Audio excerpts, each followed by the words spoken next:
اولاد تیار کیسی کی ہم نے؟ جو اولاد نمازی ہی نہیں ہے وہ کیا ایصال ثواب کرے گی؟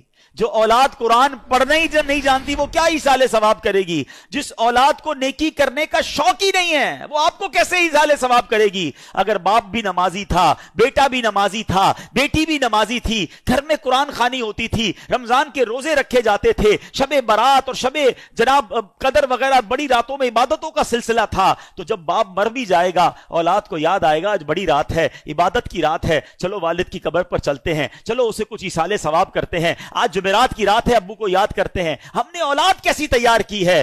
یہ سوال بنتا ہے۔ پیارے آقا فرماتے ہیں کہ جو اپنے ماں باپ کی طرف سے حج کرے، ماں باپ کی طرف سے تو حج ادا ہو جائے گا، حج کرنے والے کو مزید 10 حج کا ثواب ملے گا۔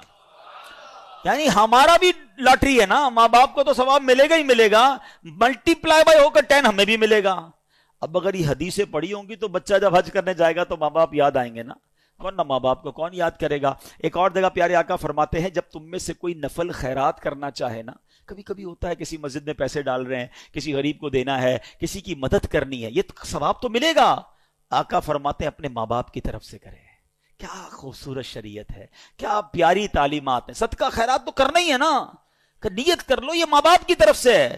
نبی پاک فرماتے ہیں اس کا ثواب انہیں ملے گا اور خیرات کرنے والے کے ثواب میں بھی کوئی کمی نہیں آئے گی، تمہیں بھی ثواب ملے گا، ماں باپ کو بھی مل جائے گا۔ سچ بتاؤ جب ماں باپ کو کوئی بیٹا روز ثواب پہنچاتا ہوگا ان کی روح کتنی قبر میں خوش ہوتی ہوگی۔ بیٹے نے ظہر پڑھی ہے تو دعا کی ہے، عصر پڑھی ہے تو دعا کی ہے، تھوڑے پیسے خرچ کی ہیں تو ثواب پہنچایا ہے، جمعہ ہوا ہے تو قبر پر آ کر یاسین سنا کر گیا ہے، عمرے پر گیا ہے تو میرے نام کا عمرہ کیا ہے، حج پر گیا ہے تو مجھے نہیں بھولا، مزار پر گیا ہے تو مجھے یاد کیا ہے، کسی غریب کی مدد کی ہے تو مجھے یاد کیا ہے، میرے مرحوم میرے مرنے کے بعد میرے رشتہ داروں کا بھلا کر رہا ہے۔ یہ وہ کام ہیں جو کر کے ہم اپنے مرحوم والدین کی روح کو خوش کر سکتے ہیں۔ اور وہ بیٹا جو نماز نہ پڑھتا ہو، وہ بیٹا جو لوگوں کے ماں باپ کو گالیاں دیتا ہو، لوگ اس کی وجہ سے اس کے ماں باپ کو گالی دیتے ہوں، بتاؤ ان کے ماں باپ کی روح کتنی